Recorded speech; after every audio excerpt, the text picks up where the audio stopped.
aku berdiri jadi pandu ibuku.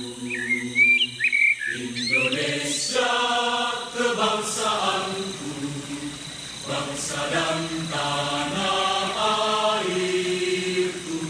Marilah kita berseru, Indonesia bersatu. Hiduplah tanahku, hiduplah negeriku, bangsaku, rakyatku semuanya. Bangunlah jiwa dan bangunlah marganya untuk Indonesia Raya.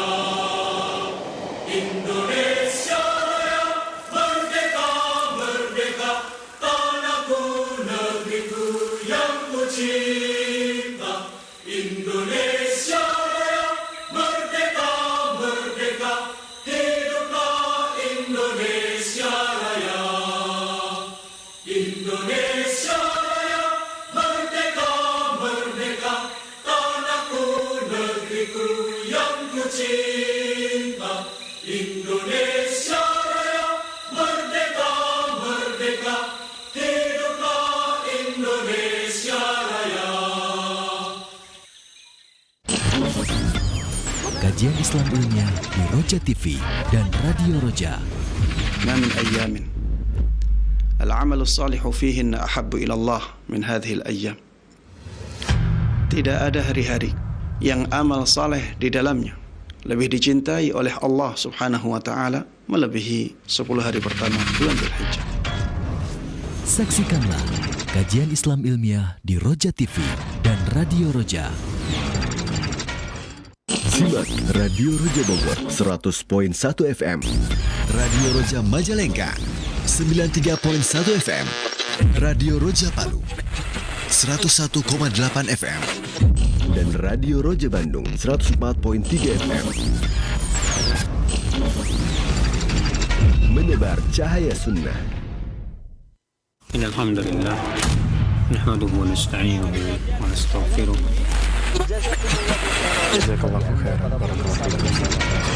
Roja TV, saluran tilawah Al-Quran dan kajian Islam.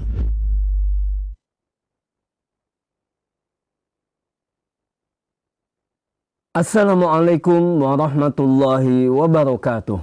Alhamdulillah wassalatu wassalamu ala Rasulillah wa ala alihi wa sahbihi wa mawala.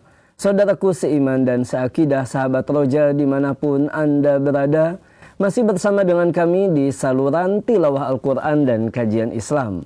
Dan di kesempatan pagi hari ini kembali kami akan hadirkan sebuah kajian ilmiah yang kami pancar luaskan langsung dari kota Kudus bersama Ustadz Dr. Musyafa Ad-Darini Hafizahullah Ta'ala selaku pembina Yayasan Risalah Islam Kudus.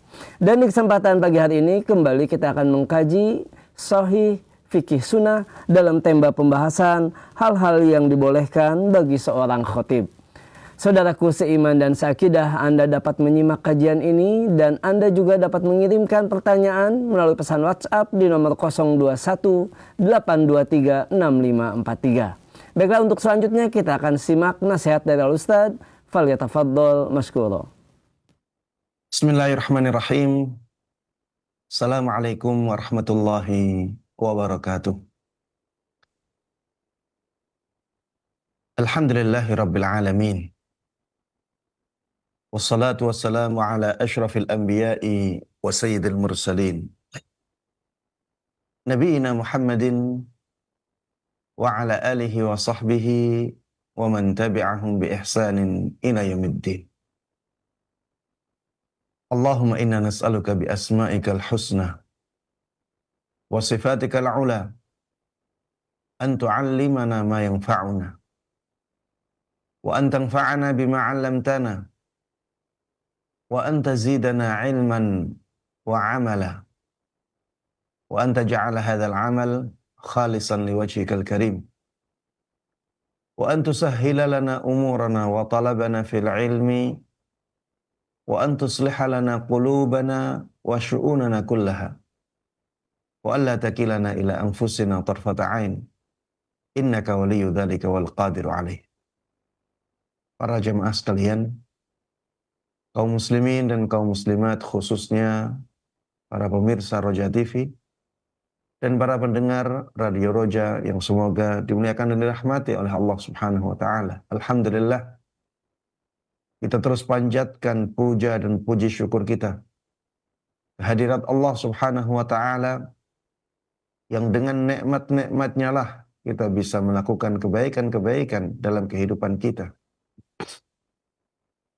Tanpa kenikmatan dari Allah Subhanahu wa taala, kita tidak akan mampu melakukan apapun.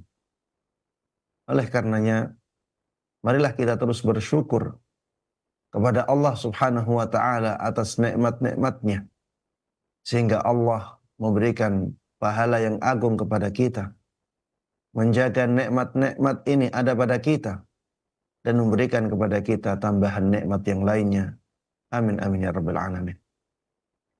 Tidak lupa salawat dan salam, keberkahan dan kenikmatan semoga selalu terlimpahkan dan tercurahkan kepada Nabi yang sangat kita cintai, yang sangat kita junjung tinggi, Nabi Agung Muhammad sallallahu alaihi wasallam. Begitu pula kepada seluruh keluarga beliau, seluruh sahabat beliau, dan juga seluruh kaum muslimin yang mengikuti beliau dan para sahabatnya dengan baik hingga hari akhir nanti. Ikhwati wa akhwati fillah, a'azzanallahu wa iyyakum. Pembahasan kita masih tentang fikih salat Jum'ah. Dan kita sampai pada pembahasan apa yang dibolehkan bagi seorang khatib ketika berkhutbah. Ini disinggung agar tidak disalahfahami. Karena ada beberapa atau sebagian kaum muslimin yang menganggap hal ini tidak dibolehkan. Sehingga kita perlu tahu bahwa hal-hal ini adalah hal-hal yang dibolehkan apabila sang khatib melakukannya. Bukan sesuatu yang mungkar. Tidak sampai mengganggu keabsahan khutbahnya. Yang pertama, para jamaah sekalian rahimana rahimakumullah, adalah bersandar kepada tongkat saat berkhutbah atau menggunakan tongkat saat berkhutbah atau yang lainnya. Bisa bersandar kepada yang lainnya. Tidak hanya bersandar kepada tongkat saja. Ini dibolehkan. Ini bukan bid'ah. Ini bukan larangan. Kenapa hal ini dibolehkan? Karena dahulu Rasulullah Sallallahu Alaihi Wasallam pernah melakukannya. Bahkan sering melakukannya. Bahkan para ulama itu berbeda pendapat. Apakah menggunakan tongkat saat khutbah itu disunnahkan atau dibolehkan? Ini menunjukkan bahwa Rasulullah Sallallahu Alaihi Wasallam dahulu sering menggunakannya. Para ulama berbeda pendapat. Apakah beliau menggunakannya itu untuk tujuan ibadah atau karena kebutuhan? Mereka yang mengatakan bahwa disunahkan menggunakan tongkat bagi sang khatib ketika khutbah, mereka memahami itu sebagai bentuk ibadah. Makanya mereka mengatakan itu dianjurkan. Sebagian lagi mengatakan bahwa beliau menggunakan tongkat karena kebutuhan. Karena kebutuhan. Makanya itu tidak dianggap sebagai bentuk ibadah. Sehingga jadinya hukumnya boleh, bukan dianjurkan. Wallahu ta'ala alam, saya secara pribadi lebih condong ke pendapat yang kedua ini. Bahwa beliau menggunakan tongkat bukan dalam rangka ibadah kepada Allah Subhanahu wa ta'ala. Tapi karena beliau membutuhkan tongkat itu untuk bersandar. Ya. Mungkin ya ada kebiasaan di orang Arab di zaman dahulu bahwa ketika seseorang telah mencapai usia yang tidak muda lagi, mereka banyak menggunakan tongkat. Ya. Makanya penggunaan tongkat ini bukan hanya di khutbah, tapi di luar khutbah juga. Dan tidak dikatakan bahwa menggunakan tongkat itu sunnah di luar khutbah. Maka di dalam khutbah juga demikian. Kita katakan itu boleh, tapi tidak sampai derajat sunnah atau dianjurkan. Wallahu ta'ala a'lam. Para jemaah sekalian rahiman rahimakumullah, disebutkan di dalam hadis Al-Hakam radhiyallahu anhu ketika beliau mendatangi Nabi sallallahu alaihi wasallam. Beliau mengatakan fa'aqamna biha ayyaman. Maka kami pun tinggal di sana beberapa hari. Maksudnya di Madinah. Syahidna fiha al-jum'ah. Kami mendatangi salat Jum'ah saat di kota Madinah. Ma'a Rasulullah sallallahu alaihi wasallam, bersama Rasulullah sallallahu alaihi wasallam. Faqama mutawakkian ala asa au qaus fahamidallah wa athna alaihi al-hadith. Maka beliau pun berdiri dalam keadaan bersandar kepada tongkat. Ya, maksudnya menggunakan tongkat. Jadi menggunakan tongkat atau beliau menggunakan kaus. Kaus ini panah. Jadi busur panahnya digunakan untuk alat bersandar beliau. Fahamidallah wa athna alaih. Kemudian beliau memuji Allah Subhanahu wa taala dan menyanjungnya. Ini menunjukkan ya bahwa menggunakan tongkat atau menggunakan busur panah untuk alat bersandar dengan tangan ini dibolehkan. Ada sebagian orang yang mengatakan itu bid'ah ya. Ini tidak benar ya.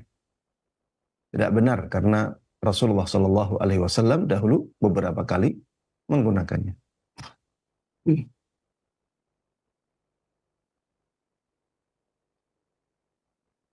Hal yang kedua, para jamaah sekalian rahimanallah, yang juga dibolehkan untuk dilakukan bagi seorang khatib ketika khutbah berjalan adalah mengajak bicara hadirin atau jamaah yang sedang mendengarkan khutbahnya.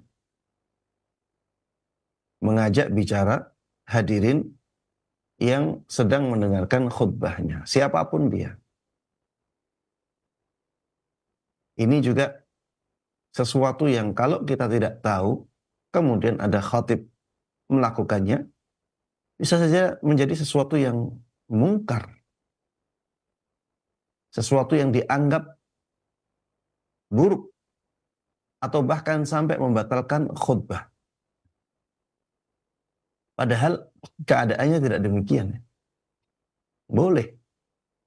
Sang khatib ketika sedang khutbah boleh berbicara dengan salah seorang dari jamaah. Kenapa?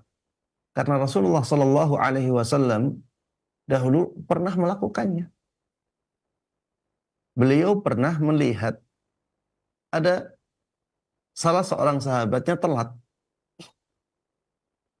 Kemudian orang ini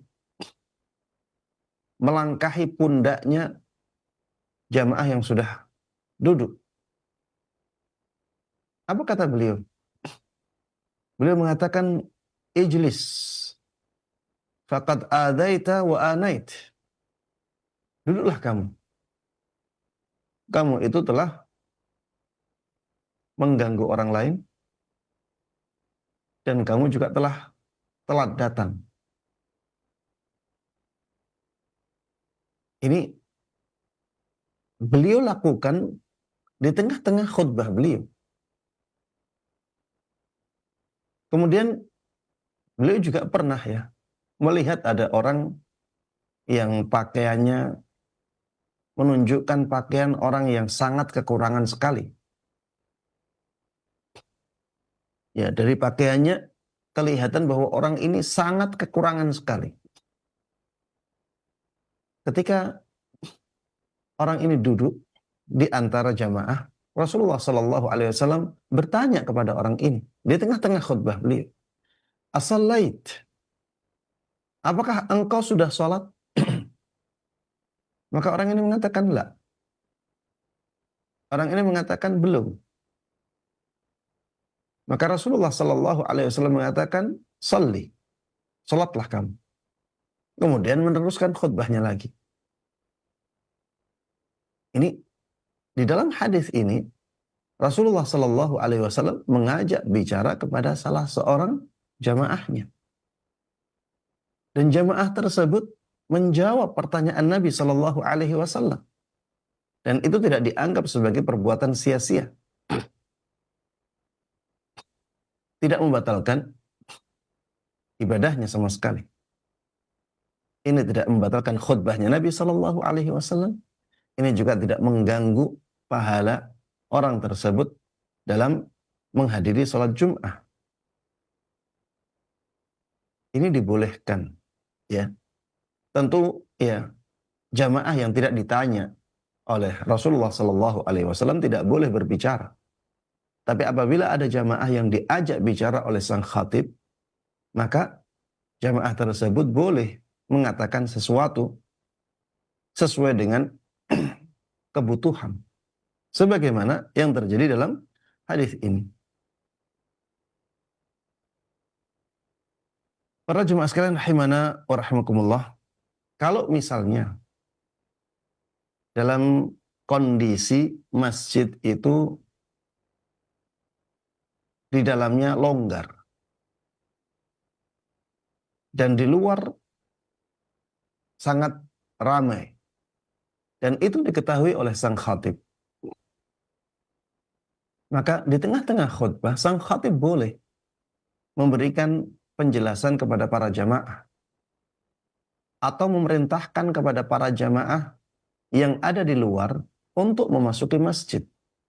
Misalnya dengan mengatakan, para jamaah yang di luar yang belum mendapatkan tempat duduk bisa langsung masuk karena bagian dalam masjid masih kosong.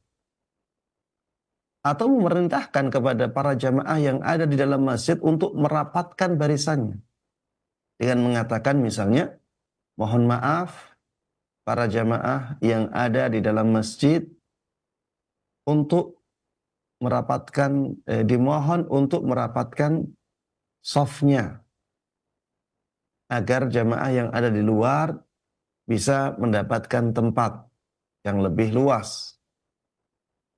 Kemudian meneruskan khutbahnya lagi. Yang seperti ini tidak ada masalah, ya.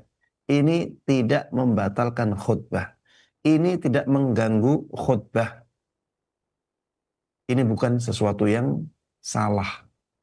Ini bukan kemungkaran. Karena Rasulullah Shallallahu Alaihi Wasallam dahulu pernah melakukannya. Tapi juga bukan sesuatu yang sunnah juga, ya.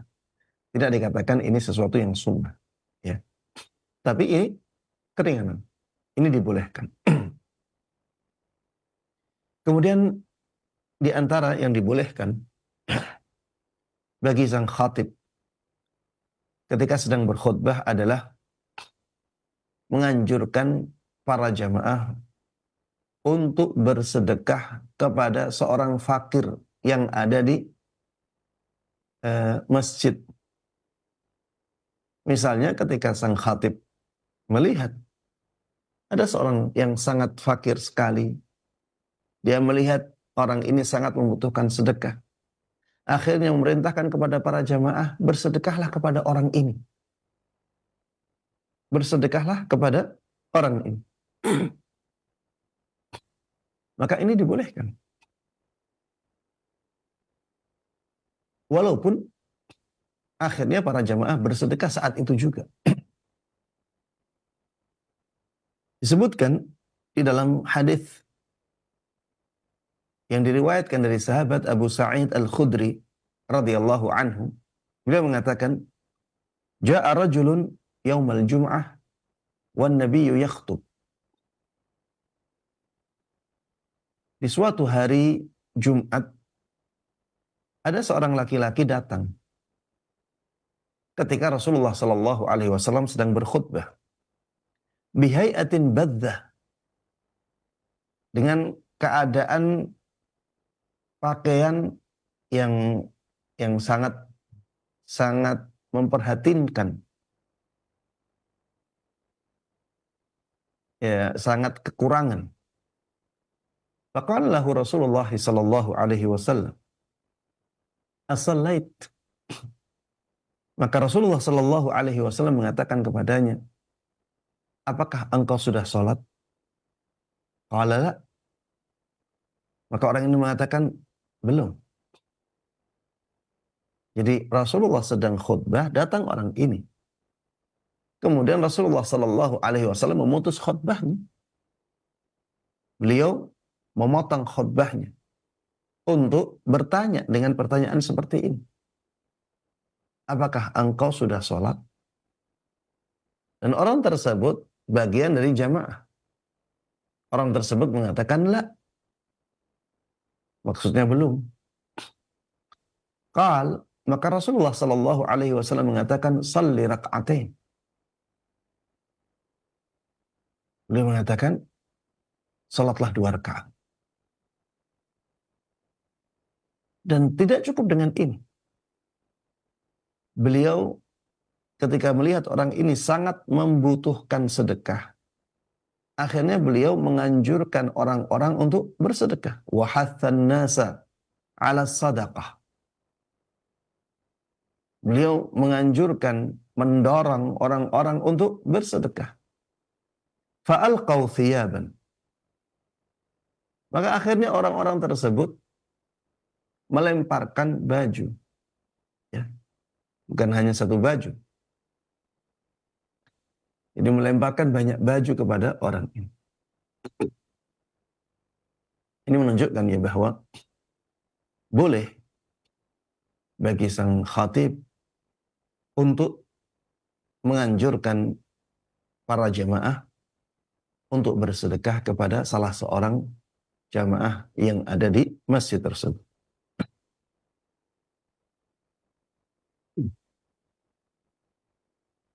Kemudian di sini ada ya sedikit catatan nih. Disebutkan at-tasadduqu 'alal faqiri fil khutbah mahmulun 'ala ma idza sakata al-imam 'anil kalam. Bersedekah kepada seorang fakir ketika waktu khutbah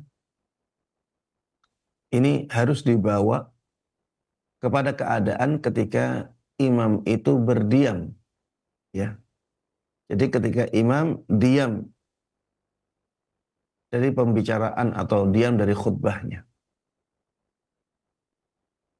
Jadi ketika imam diam, maka para jamaah boleh bersedekah. Tapi kalau imamnya berbicara lagi, maka ya tidak boleh. Karena ketika imam berbicara, maka para jamaah harus mendengarkan. Ketika sang khatib berbicara saat berkhutbah, maka para jamaah harus tenang. Para jamaah harus diam. Wa amma man tashara fi masajidil muslimin min qiyami khadimil masjid birmururi 'alal musallin bisunduqin yajma'u fiha sadaqatihim wal imamu yakhtub fala syakka fi annahu ghairu masyru'. Adapun praktek yang tersebar di banyak masjid kaum muslimin berupa adanya marbot masjid yang membawa kotak amal, kemudian orang ini berjalan berkeliling untuk mengumpulkan sedekah-sedekah kaum muslimin ketika imam sedang khutbah, maka tidak dilakukan lagi. Ini adalah perbuatan yang tidak disyariatkan. Ini adalah perbuatan yang tidak disyariatkan. Kenapa? Li'umumil adillah al-amirati bil insati lil khutbati wa tahrimil kalami wal abathi asna'aha kama sayati. Karena keumuman banyak dalil yang memerintahkan untuk mendengarkan khutbahnya imam dan diharamkannya berkata-kata, diharamkannya berbicara, dan juga melakukan perbuatan sia-sia di tengah-tengah khutbah sebagaimana yang akan disebutkan di penjelasan berikutnya.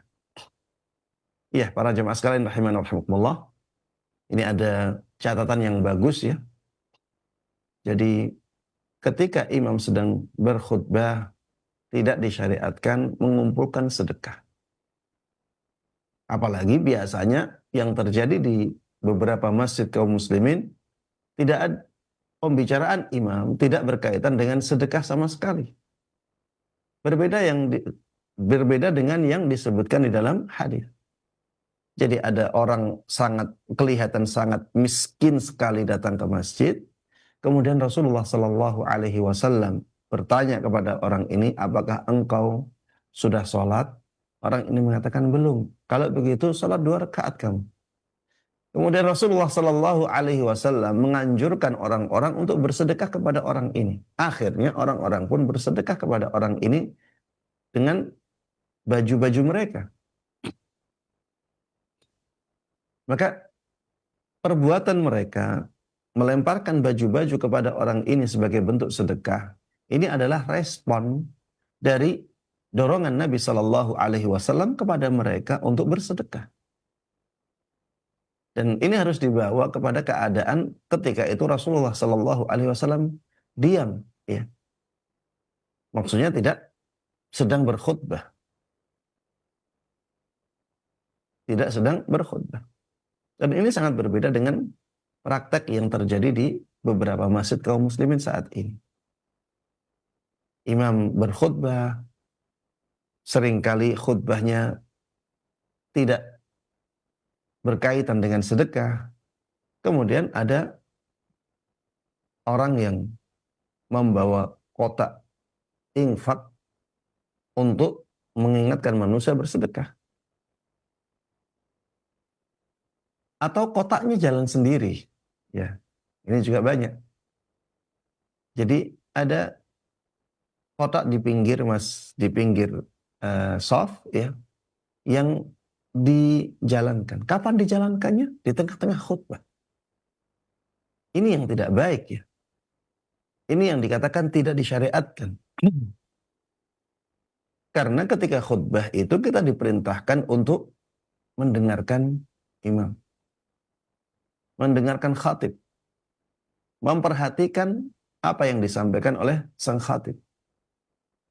Kalau ada kotak infak berjalan saat itu, maka ini akan mengganggu konsentrasi para jamaah. Ini akan mengganggu konsentrasi para jamaah. Maka kalau ingin menjalankan kotak infak itu, jalankan sebelum sang khatib memulai khutbah. Atau setelah selesai sholat. Ya, setelah selesai sholat. Dengan begitu, khutbahnya tidak terganggu. Dan orang-orang ya tidak melakukan perbuatan-perbuatan yang tidak ada hubungannya dengan khutbah. Para jemaah sekalian rahimana wa rahimakumullah. Yang berikutnya, ini yang keempat ya. Hal yang keempat yang dibolehkan bagi sang khatib yang seringkali dianggap sesuatu yang tidak boleh untuk dilakukan sang khatib saat khutbahnya. Qat'ul khutbah lishtighalin ta'arrada lahu thumma ya'udu li khutbatihi. Memotong khutbah karena sesuatu hal. Kemudian meneruskan khutbahnya lagi. Seperti ini dibolehkan. Jadi sang khatib karena suatu hal akhirnya memotong khutbahnya. Kemudian melakukan sesuatu yang menjadi alasan dia memotong khutbahnya. Kemudian meneruskan kembali khutbahnya. Ini tidak sampai membatalkan khutbah. Kenapa? Ya karena dahulu Rasulullah Sallallahu Alaihi Wasallam pernah melakukannya. Diriwayatkan dari sahabat Jabir ibn Abdullah dalam kisah ketika Rasulullah Sallallahu Alaihi Wasallam menjadikan tempat khutbahnya di atas mimbar. Padahal sebelumnya beliau berkhutbah tidak di atas mimbar, tapi di Jid'in Nakhlah, di kayu pohon kurma. Intinya beliau asalnya bersandar di atas kayu pohon kurma. Kemudian setelah itu beliau menggunakan mimbar. Kayu pohon kurmanya ditinggal oleh Nabi Muhammad Sallallahu Alaihi Wasallam. Maka terjadi kejadian yang aneh ketika itu. Jadi ketika Rasulullah Sallallahu Alaihi Wasallam di suatu Jumat itu pergi ke mimbar, kayu yang dulu dipakai oleh Rasulullah Sallallahu Alaihi Wasallam untuk bersandar ketika berkhutbah itu menangis. Fasahatin nakhlatu siyahas sabi. Jadi kayu pohon kurma itu menjerit. Maksudnya menjerit, menangis dengan suara jeritan. Seperti menjeritnya anak kecil. Berarti ada suara keras ketika itu. Dan ini didengarkan oleh sahabat Jabir ibn Abdullah. Jadi yang mendengarkannya bukan hanya Nabi Sallallahu Alaihi Wasallam. Ini cerita dari sahabat Jabir ibn Abdullah. Ini menunjukkan bahwa sahabat yang lain juga dengar. Jadi pohon kurma itu, atau kayu pohon kurma itu menjerit dengan jeritan yang sangat keras. Seperti anak kecil yang menjerit. Akhirnya apa? Ketika itu Rasulullah sedang berkhutbah. Thumma nazala an-nabiy sallallahu alaihi wasallam fadammahu ilaih. Ya'innu anina as-sabi alladhi yuskan atau yusakkan. Maka akhirnya Nabi sallallahu alaihi wasallam turun dari mimbarnya dan beliau peluk kayu pohon kurma itu. Kayu pohon kurma itu merintih, ya maksudnya menangis. Seperti tangisan anak kecil yang sedang didiamkan.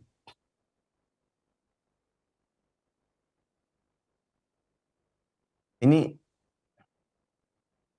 menunjukkannya bahwa apabila ada kejadian tertentu yang menjadikan sang khatib memutus khutbahnya, maka dibolehkan hal tersebut bagi sang khatib. Kemudian setelah itu dibolehkan bagi sang khatib untuk meneruskan khutbahnya. Jadi tidak harus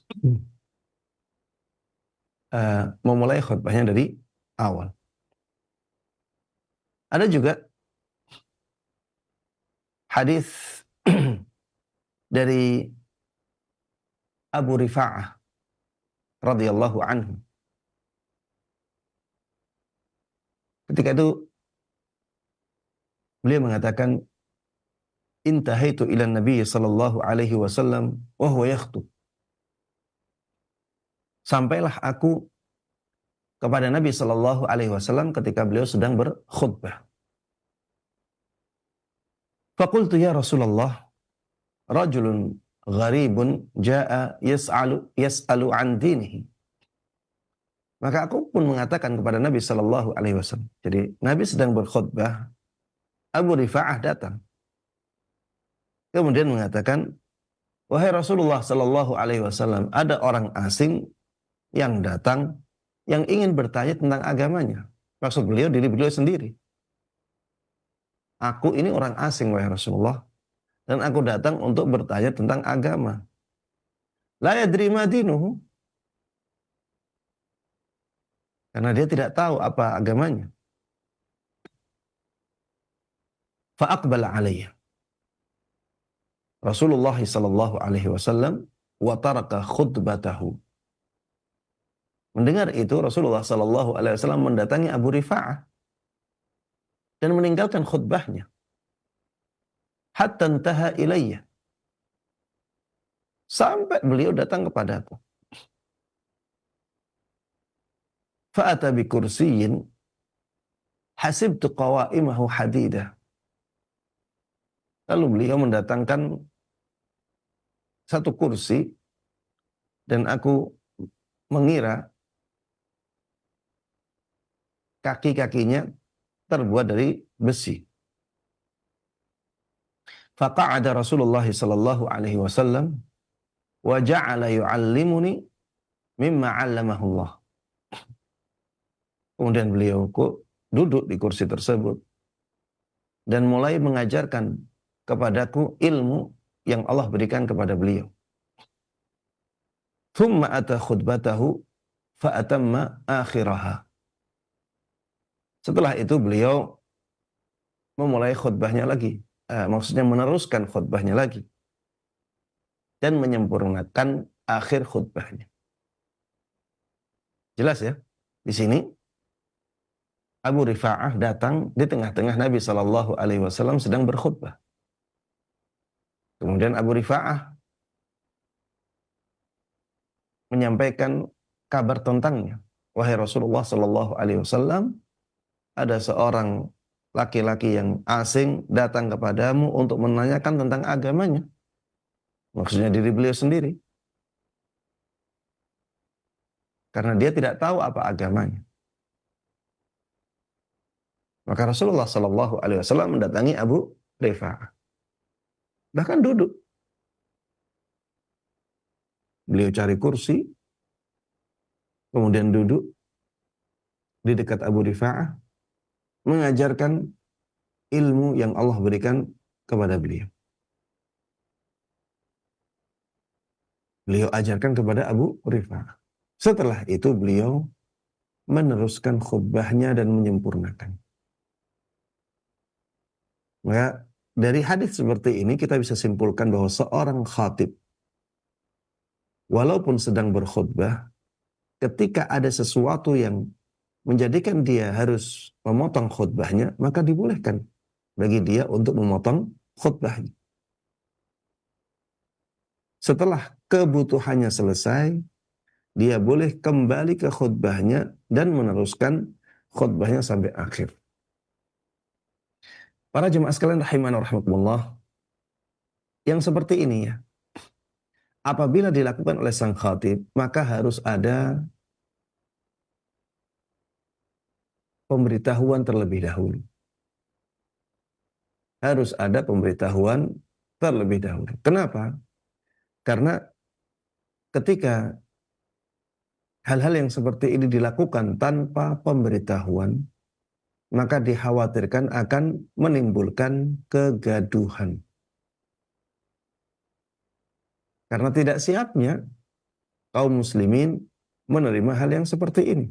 Karena belum sampainya ilmu kepada mereka. Ya. Jadi di sini kita harus membedakan dua hal ya. Kita harus mengetahui bahwa di situ ada ilmu, di situ ada penerapan ilmu. Ilmu adalah dengan mengetahui bahwa yang seperti ini boleh-boleh saja. Penerapan ilmu adalah bagaimana menerapkan ilmu ini agar tidak membuat kegaduhan. Karena kondisinya banyak dari kaum muslimin yang tidak mengetahui hal-hal yang seperti ini. Maka kalau misalnya ada sang khatib, ya, ada seorang khatib yang ingin melakukan yang seperti ini, dia harus memberikan muqaddimah. Dia harus memberitahukan kepada jamaah bahwa yang seperti itu dibolehkan. Karena kalau tidak ada penjelasan seperti itu, maka jamaah akan gaduh. Dan ini tentunya sesuatu yang tidak baik. Baik, para jamaah sekalian rahimana wa rahimakumullah. Yang berikutnya adalah hampir sama ini. Ini sebenarnya sama ya. Al-faslu bainal khutbati was salah lil ishtighali bil hajati ta'arrada lahu. Ya, kalau tadi memutus khutbah, kalau ini memisahkan antara khutbahnya dengan salatnya. Ya, hampir sama. Jadi setelah selesai khutbah, bolehkah seorang khatib melakukan sesuatu kemudian setelah itu memulai sholatnya? Kalau tadi ketika sedang berkhutbah, bolehkah sang khatib melakukan sesuatu dengan memotong khutbahnya, kemudian setelah selesai melakukan sesuatu itu kembali ke khutbahnya dan meneruskannya sampai akhir? Kalau yang sekarang selesai khutbah, apakah sang khatib boleh melakukan sesuatu karena kebutuhan, kemudian setelah itu menjalankan sholat bersama kaum muslimin, sholat Jum'ah? Yang terakhir ini juga dibolehkan. Dibolehkan karena ada hadis yang menjelaskannya. Hadis ini diriwayatkan dari sahabat Anas ibn Malik radhiyallahu anhu.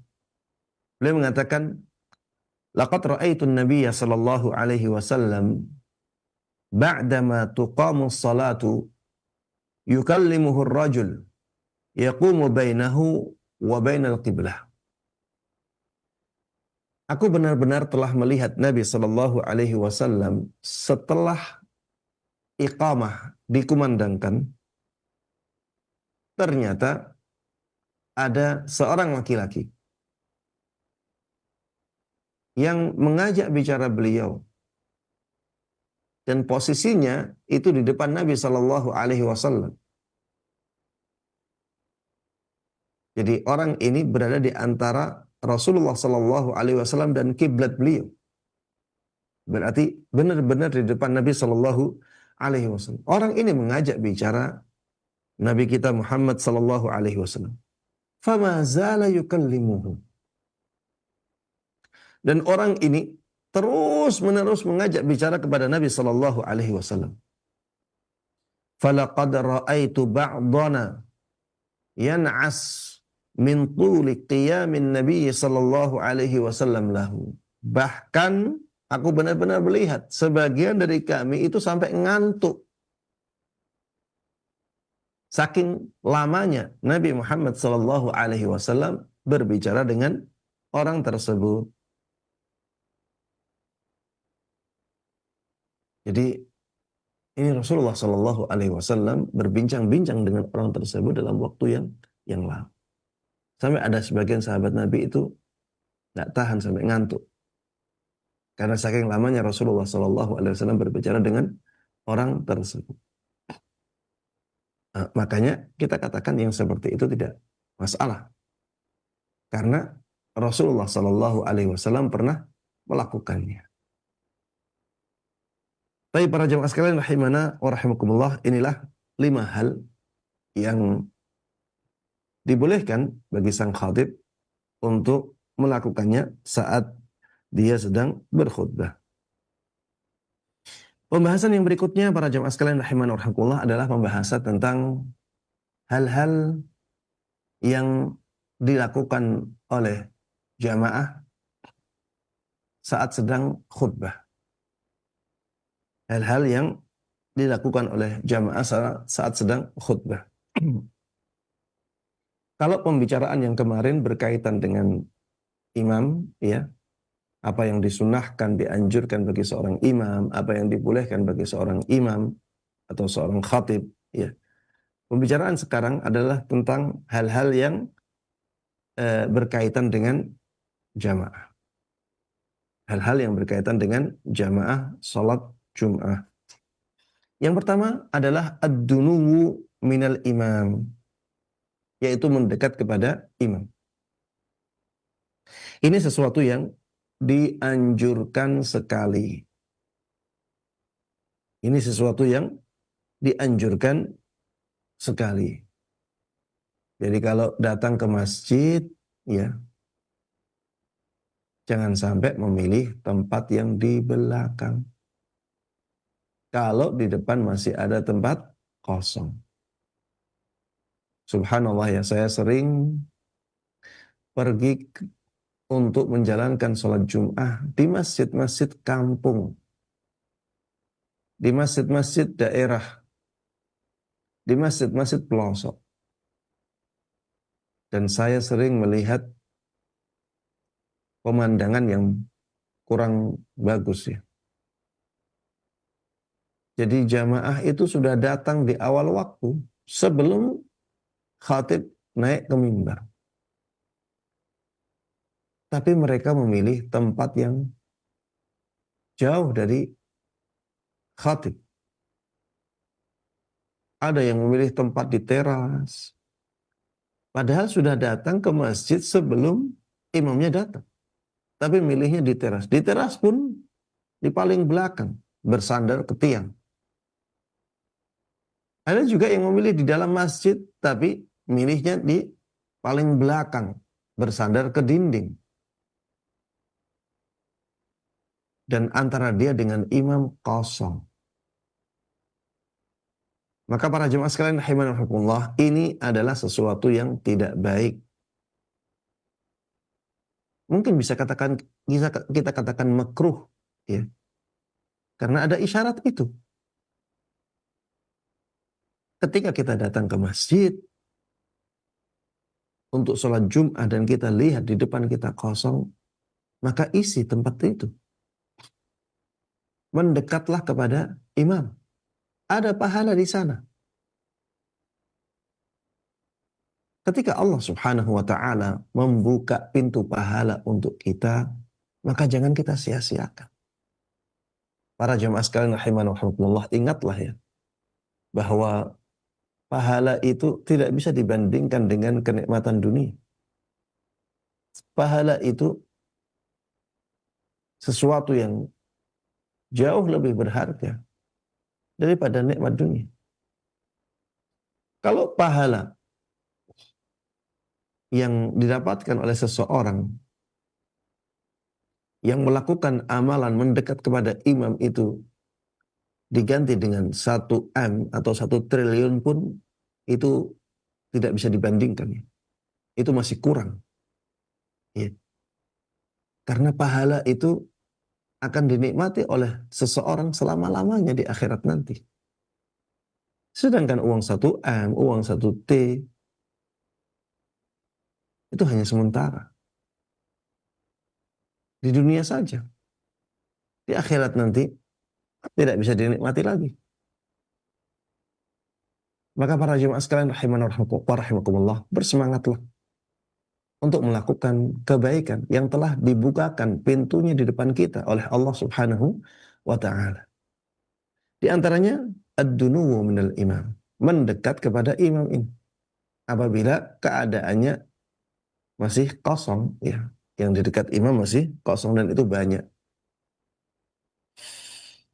Ada hadis dari sahabat Samurah ibn Jundub radhiyallahu anhu bahwa Nabi Shallallahu alaihi wasallam pernah bersabda, "Uhduru adzikra."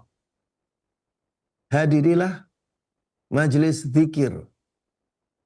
Maksudnya majelis salat Jumat. Ini seperti firman Allah Subhanahu wa taala di dalam surat Jum'ah, "Fas'au ila dzikrillah." Bersegeralah kalian menuju ke majelis zikrullah. Maksudnya adalah salat Jum'ah. Di sini uhduru adzikra. Hadirilah majelis zikir. Maksudnya majelis salat Jum'ah. Wadnu minal imam. Dan mendekatlah kepada imam. Ini sabda Nabi sallallahu alaihi wasallam. Mendekatlah kepada imam.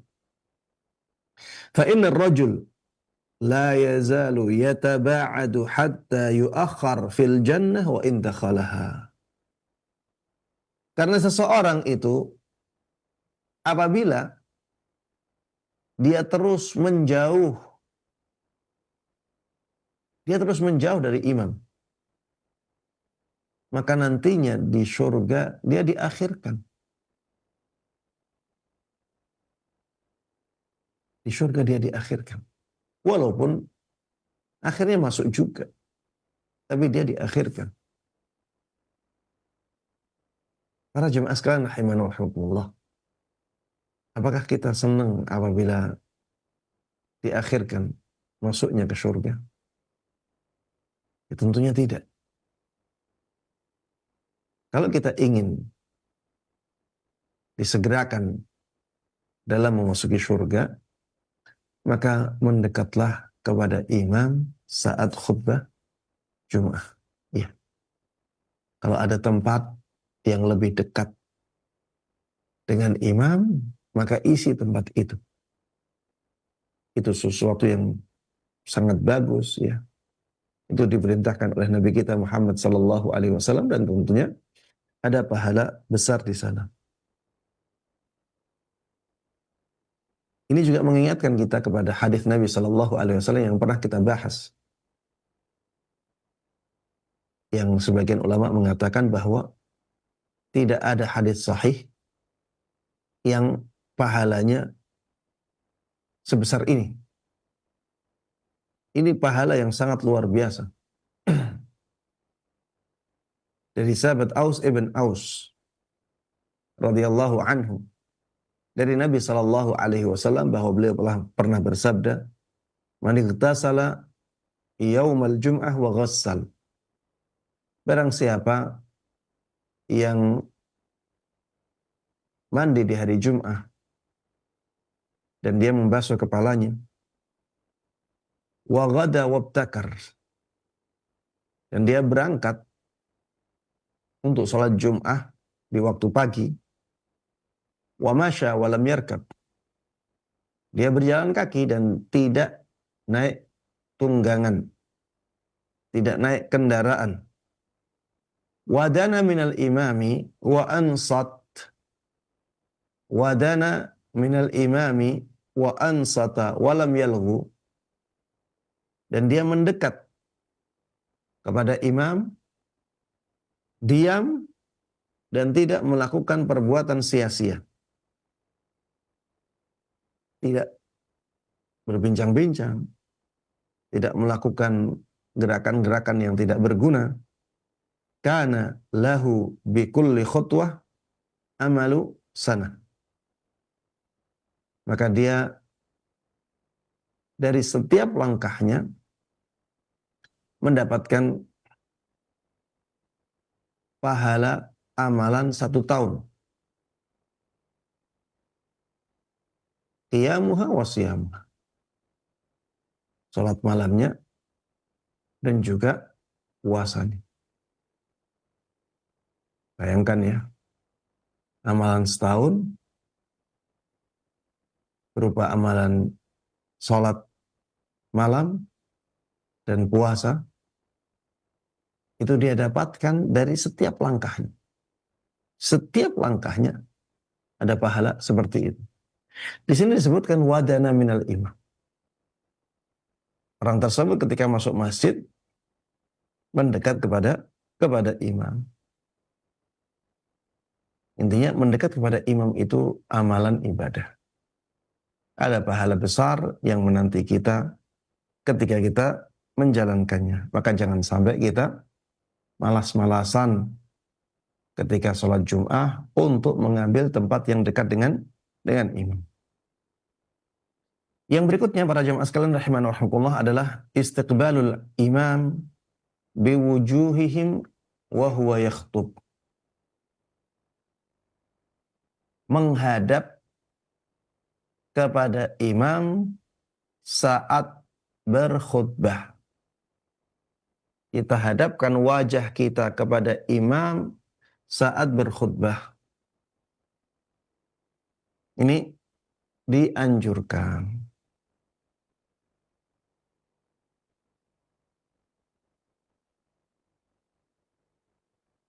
Ini mungkin apabila jamaahnya berada di tengah masjid, tidak begitu susah ya. Ini menjadi susah ketika jamaahnya di pinggir. Ya. Ketika jamaahnya di pinggir. Misalnya ya, ada masjid yang besar. Lebarnya sampai 25 meter sampai 30 meter. Maka ketika amalan ini dilakukan, dia harus menyerongkan duduknya. Karena kalau tidak serong ke arah imam, maka dia tidak bisa menghadapkan wajahnya kepada imam. Kalau noleh terus, ya jadinya capek ya. Maka dia harus nyerong duduknya untuk bisa menghadapkan wajahnya kepada imam. Dan ya ini sunnah ya, karena ada beberapa hadis yang menunjukkan hal ini. Bukan hadis ya, athar. Ada beberapa athar yang menunjukkan hal ini. Kalau athar itu perbuatan sahabat ya. Yang saya maksud dengan athar di sini adalah perbuatan sahabat Nabi Shallallahu Alaihi Wasallam. Dari sisi hadis tidak ada hadis yang sahih yang menunjukkan hal ini. Tapi ada beberapa athar dari beberapa sahabat Nabi Shallallahu Alaihi Wasallam yang menunjukkan hal ini. Di antaranya dari sahabat Ibnu Umar radhiyallahu anhuma, disebutkan di sini annahu kana la yaq'udul imam hatta yastaqbilah. Dahulu sahabat Ibnu Umar itu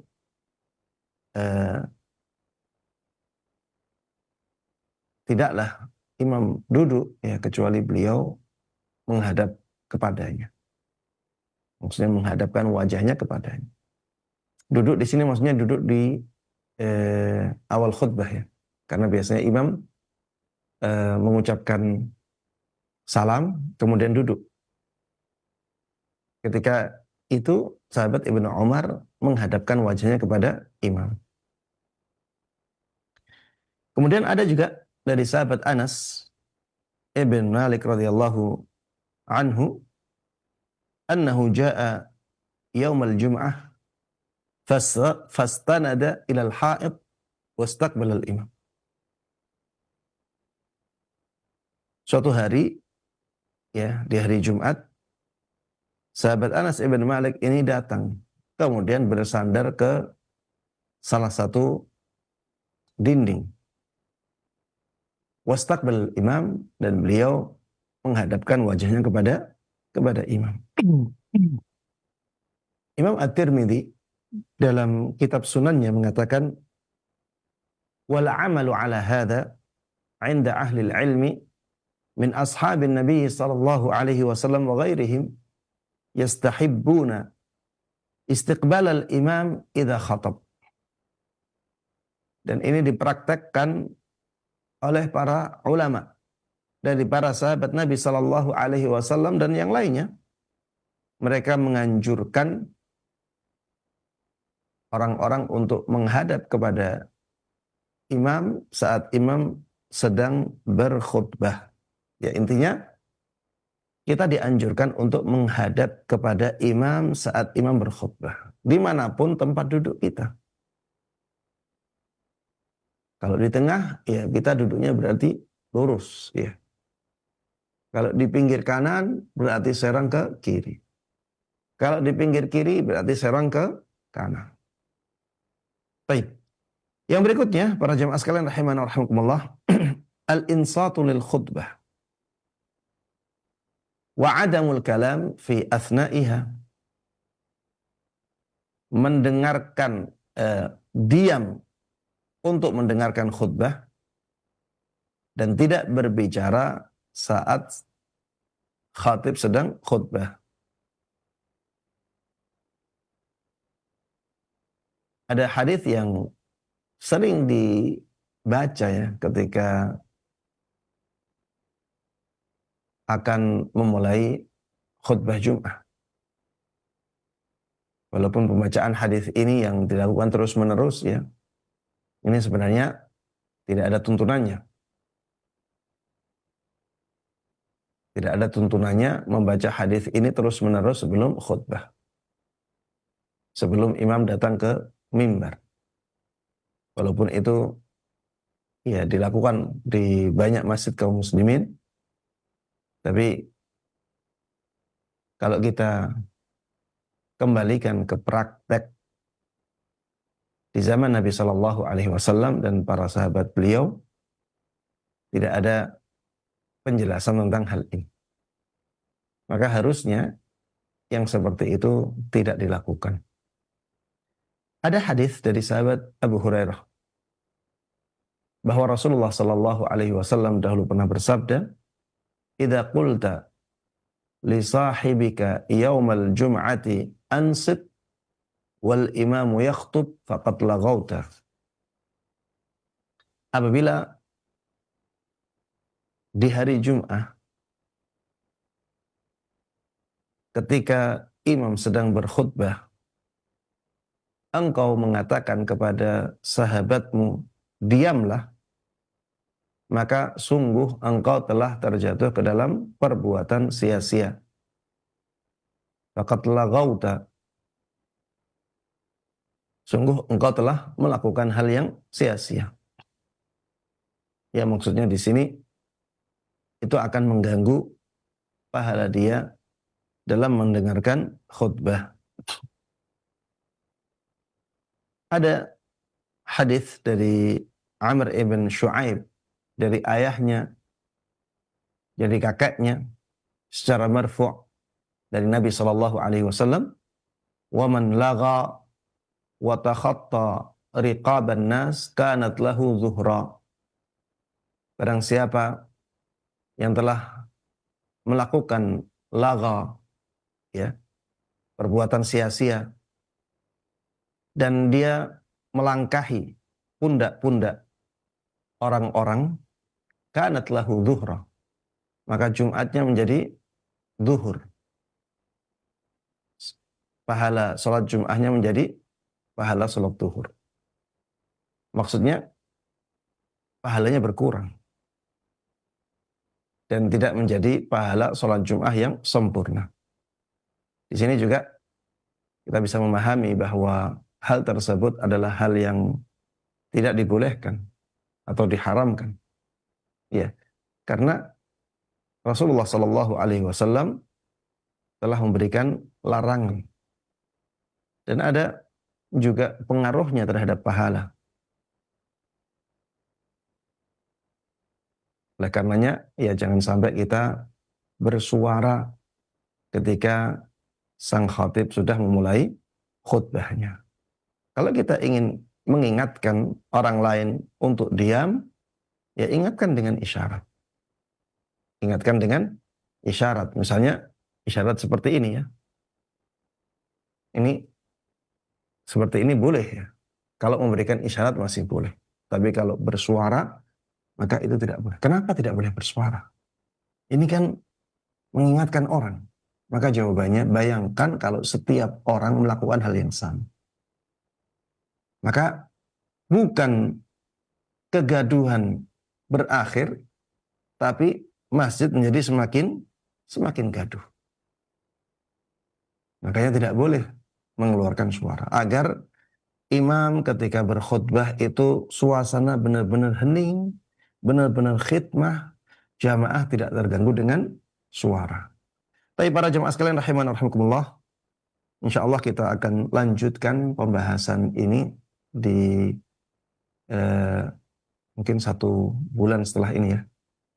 Karena pekan depan ada kegiatan sampai 22 hari setelahnya. Insyaallah setelah itu kita akan bertemu lagi dalam kajian yang insyaallah sangat bermanfaat ini.